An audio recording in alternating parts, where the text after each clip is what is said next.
민수기 31장 42절부터 54절 말씀 마음을 집중하시고 함께 읽어보십니다.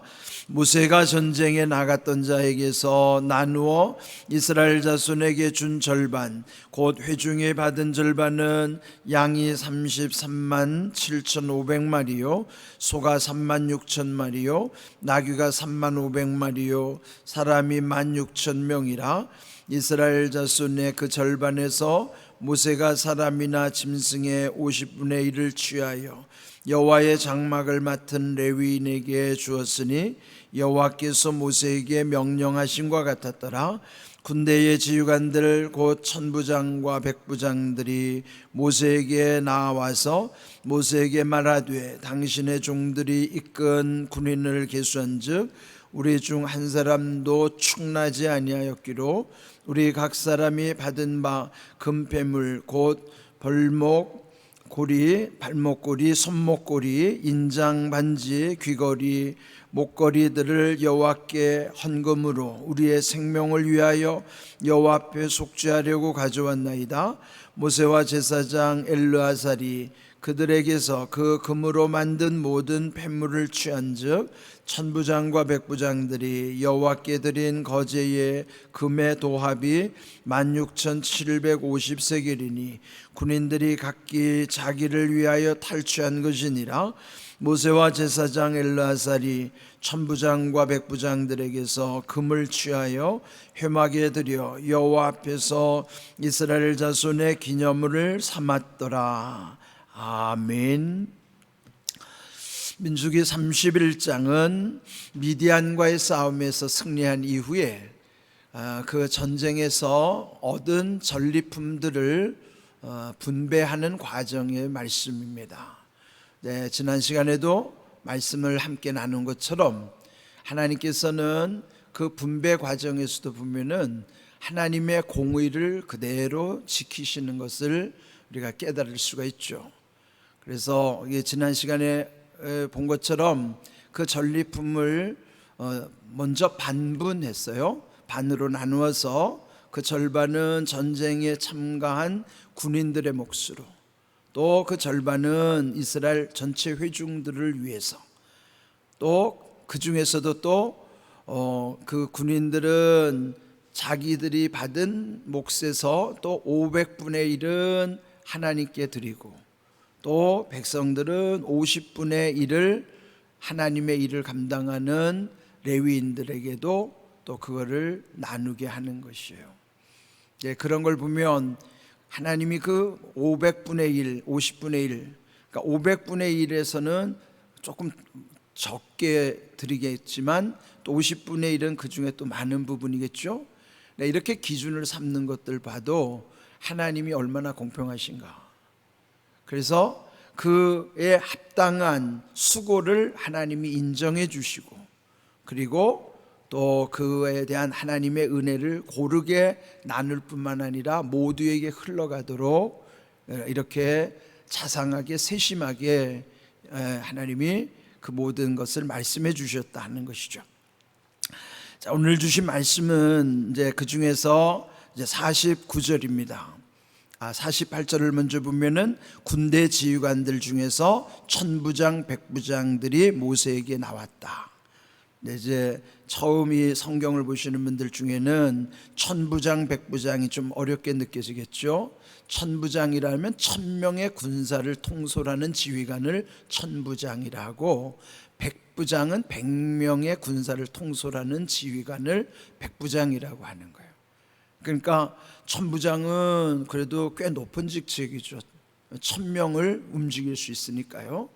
그러니까 우리 오늘 군대 편제로 말하면 천부장 정도 되면은 한 연대장 정도 되는 거예요.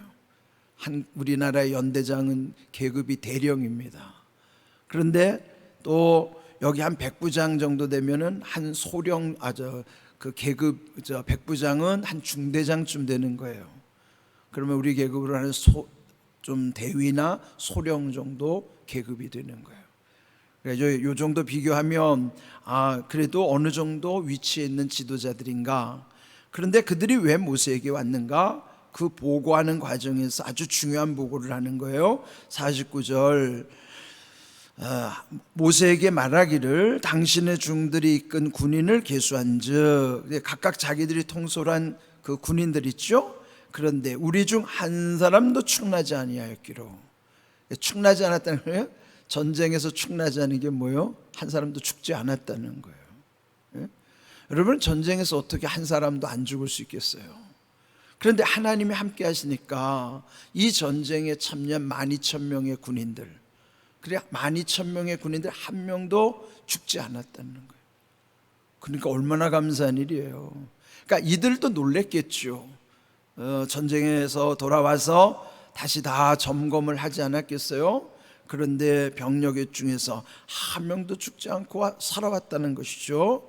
그래서 이들이 하나님이 지켜주시는 그 감사를 어떻게 표현하는가? 50절 우리 각 사람이 받은 바 금패물, 거기 보면 여러 가지 무슨 발목걸이, 손목걸이, 인장반지, 귀걸이, 목걸이 뭐 이런 패물들, 이것을 하나님께 헌금으로 드리는 목적은 우리 생명을 위하여 하나님 앞에 속죄하려고 가져왔나이다.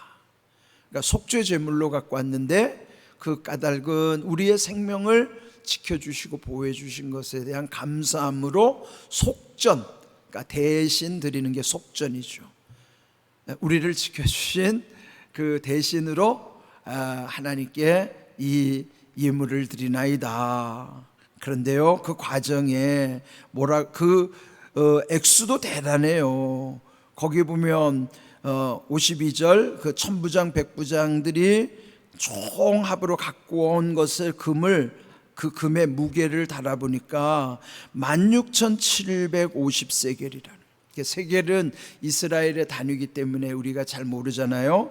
그런데 우리 단위로 환산한 것을 보니까 약 190kg.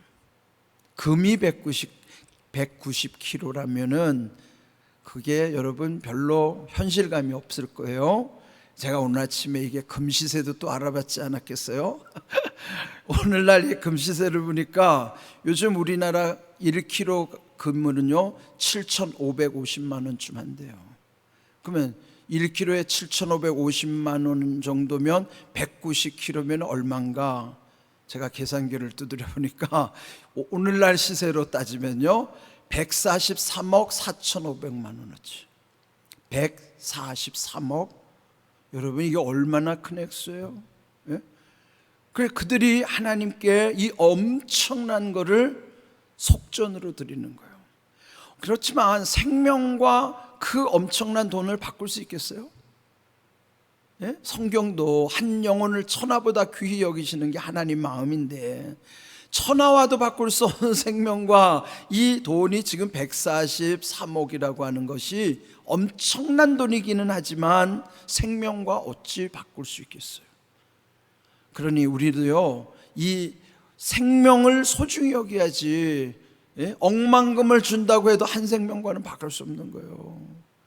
우리 교회에서요 영혼을 사랑하기 때문에 전도하는 일에 되게 돈을 쓸 때 보면은 이 전도에 들어가는 비용은 이게 어떻게 보면은 이게 우리가 전도한 만큼 전도가 안 돼요. 그러면 되게 아까운 마음이 들고, 아니 굳이 이렇게 돈을 써서 전도도 잘 안 되는데 이거 해야 되나? 이제 그런 생각이 들죠. 이게 우리가 경제 논리라고요. 예? 이게 보면은 낭비처럼 느끼죠. 세상의 논리로 보면 이건 낭비예요. 그런데 하나님의 마음으로 한 영혼은 천하보다 귀한데 그렇게 엄청나게 투자해서라도 한 사람이라도 구원받으면 그건 하나님 앞에 귀한 일이에요. 예? 그러니까 돈과 바꿀 수 없다고요? 분명 세상의 논리로 보면 낭비라고요. 그런데 하나님이 보시기에는 거룩한 낭비가 되는 거예요. 그래서 우리가 전도하는 데서는 지금 당장 효과가 나타나지 않아도 아까워하면 안 됩니다. 예? 기다리고 기도하면서 그 영혼 사랑한 마음을 위해서 우리가 이렇게 하나님 앞에 모든 것을 걸었다고 하는 것이 중요한 거예요. 그래, 어제도 한 분이 이제 오셨더라고요. 근데 시간이 좀 늦어서 소개를 못해서 그럴 뿐인데, 우리 박용화 집사님 전도하셨는데, 요즘 박용화 집사님 아주 그냥 성령이 충만해서 전도도 많이 하시고 얼마나 감사한지. 예? 그런데요, 그분이, 제가 이제 새가족실에서 그분을 면담하는데, 그분이 늦게 오시긴 했지만 어제 은혜를 엄청 받으셨더라고요. 많이 울었대요. 같이 말을 하는데도 눈물이 글썽글썽해요. 예? 그러니까 그 한 영혼 한 영혼이 얼마나 소중합니까? 예? 그러니까 우리는요, 하나님의 마음 가지고 이걸 봐야 되지, 모든 것을 다 돈으로 평가하면 안 돼요. 되게 우리는 모든 것 다 돈 가지고 평가하려고 그래요. 그런데 적어도 주님의 교회에서 생명에 관심을 둬야지, 어떤 돈이나 규모를 가지고 생각하면요, 그러면 생명은 소홀히 여기게 됩니다.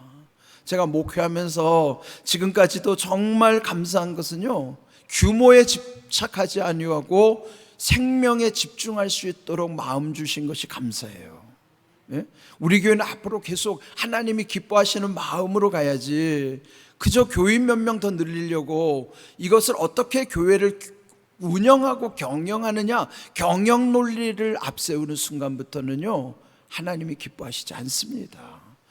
여기 사람만 갖다 채워넣으려면요, 우리가 여기에다가 거기에 맞게 얼마든지 세속적인 논리를 대입시켜서 그렇게 할 수도 있습니다. 그런데 여기는요, 그런 비즈니스 논리로 하는 게 아니에요. 담임 목사는 CEO가 아니에요. 근데 요즘 교회들이나 이 교회 안에 모든 흐름이 CEO 논리를 자꾸 개입시키는 거예요. 그래서 CEO 같은 담임 목사를 원한다고요? 그런데 그게 하나님의 뜻이 아닙니다. 그래서 여기서 보면은 이들이 자발적으로 하나님께 드린 것인데 얼마나 귀한 일이에요. 그런데 더 놀라운 일은 그들이 스스로 고백하는 거예요. 뭐라고 고백하는 거? 53절. 군인들이 각기 자기를 위하여 탈취한 것이니라. 원래는 다 자기들이 숨겨놨던 거라고요. 예? 전쟁에 가가지고 여기 금이 있으면 이 집에 있는 금 다 자기들 착취하려고 개인 호주머니에 집어넣었던 것들이에요, 이게. 예? 그런데 은혜 받으니까 다 도로 내놓는 거예요. 토해내는 거예요. 예? 은혜 받으면은요, 주머니가 열립니다. 근데 은혜 못 받으면 자꾸 자기 주머니 채우려고 그래요. 예? 그러니까 이게 얼마나 다른 모습인가. 이게 뭐 누가 말하지도 않았는데 지도자들이 스스로, 하나님이 우리 생명을 이렇게 지켜줬는데, 예? 전쟁에서 한 명도 죽지 않았다는 게 자기들도 놀란 거예요. 그래서 모세 앞에 와서 이런 고백을 하는 거예요. 각자 자기들을 위해서, 이게 뭡니까? 자기들을 위한 마음이 한문으로 보면 사심이라는 거예요. 사심에는 두 가지가 있어요. 사사로울 사자와 간사할 사자가 있어요. 사사로울 마음, 그런 이기적인 마음이에요. 그는 나쁘다고만은 할 수 없어요. 왜? 사람은 다 자기 중심적으로 살아갈 수밖에 없지만, 그 사사로운 마음이 남에게 피해를 줄 때 그때 나타나는 마음이, 두 번째 사심은 간사한 마음이에요. 악한 마음이에요. 그래서 우리는 항상 두 가지, 내 개인적인 마음이 남에게 피해를 주거나 하나님의 영광을 가리는 간사한 그 사심으로 가면은 안 됩니다.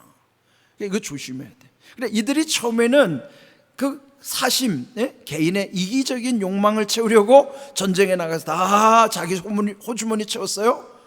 그러면 이게 그대로 가지고 있으면 이게 간사함, 악한 마음, 사심이 되는 거예요.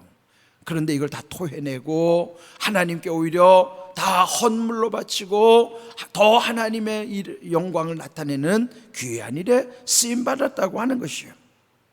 이게 얼마나 중요한 일이에요. 그래서 이 일을 기념하기 위해서 54절, 이제 결론이, 오늘 제목이 기념입니다.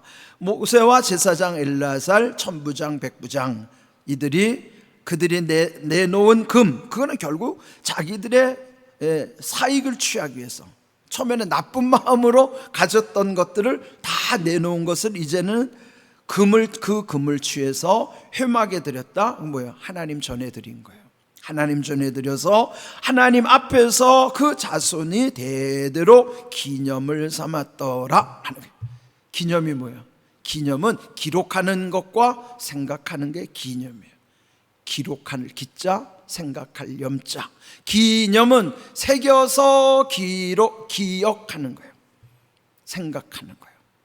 기념해야 되는 거예요. 근데 우리가 새겨야 되는 건 말씀이 마음에 새겨져야 그게 하나님이 기뻐하시는 거예요. 그래서 뭐든지 기록하고 새겨놓고 그리고 나서 그런 모든 것을 잊어버리지 않는 거예요. 그러면 그들이 기념으로 남겨놨을 때 거기는 그 스토리가 있는 거예요. 무슨 스토리요? 미디안의 전쟁의 스토리 속에 그들이 처음에는 나쁜 마음으로 착취했던 것, 그러나 은혜 받고 나니까 다 내놓은 것, 그래서 하나님께 영광을 돌린 것, 그리고 그 민족이 이렇게 하나님 앞에 바르게 세워진 것, 그거를 딱 기념하는 거예요. 멋있지 않아요? 그렇지 않아요? 이렇게 사는 겁니다. 기독교인은 이렇게 사는 거예요. 예? 성경의 거울을 비춰봐서 우리가 이렇게 살아야 되는 것입니다. 하나님이 기뻐하시는 뜻이 뭔가를 우리는 늘 마음에 새기면서 살아가는 거예요. 그러면 뭐가 좋을까요? 먼저 내 마음이 평안하고 내 삶이 편안해지기 시작해요. 예? 그런데요, 이게 왜곡되면서부터 나타나는 첫 번째가 뭐냐면 내 마음이 불안해지기 시작하고요, 불안해지면 그때부터 두려움이 오고 서서히 무너집니다. 예?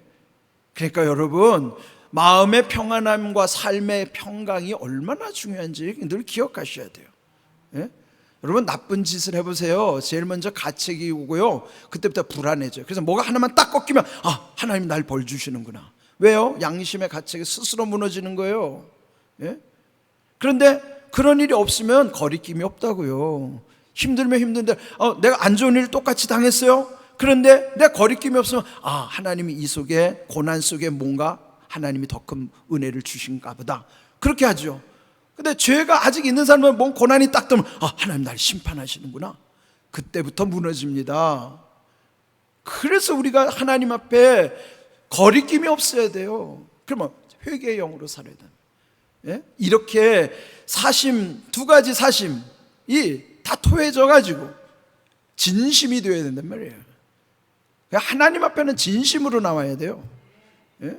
제가 늘 강조하는 것이, 저도 두려움으로 하나님을 두려워하는 것은 제 마음이 사심이 될까 봐 두려운 거예요. 진심의 마음이면 얼마나 평안한지 몰라요. 담대해지는 비결이에요. 꿀릴 것 없어요. 제일로 두려움이 뭐예요? 귀신이 두렵다고요. 하나님께 거리끼면 귀신이 바로 역사합니다. 그럼 귀신 들린 사람이 앞에 오면요, 피해가는 거예요. 왜? 자기를 다 지적할까 봐. 정확히 지적하죠.